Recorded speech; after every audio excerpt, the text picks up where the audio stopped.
All right, good people, without further ado, let's get right into it. I hope you see these beauties right here. Absolutely gorgeous. Yes, they are. So, all right, let's get right back into it. Muhammad said that he was the last and final prophet to bring the world's last and greatest message in the way of the Quran. Now, if you're the greatest prophet of all time, shouldn't you be able to predict things like your death? But Muhammad could not predict his death. In fact, Muhammad didn't know when he was going to die until he was dying. So I think that he wasn't the greatest prophet. But you know who I think was the greatest prophet of all time? Jesus Christ, the Son of God, the second in command in the Godhead, the King of Kings, the Lord of Lords, the Lion of Judah. I think he was the greatest of all time.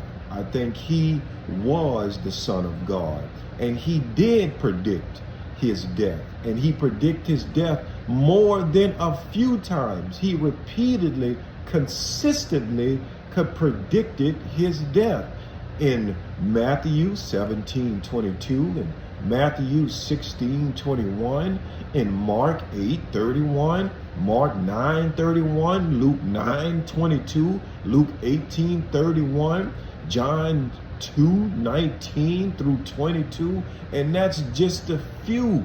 And Jesus could do that. Jesus could predict his life, his death, his resurrection, because he was the King of Kings, the Lord of Lords. He was part of the Holy Trinity, and he was the Prince of Peace. That's how he knew when he was going to die.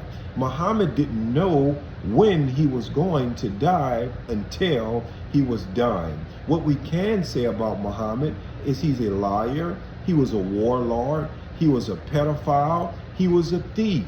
That's exactly what we know from historical documentation that Muhammad actually was.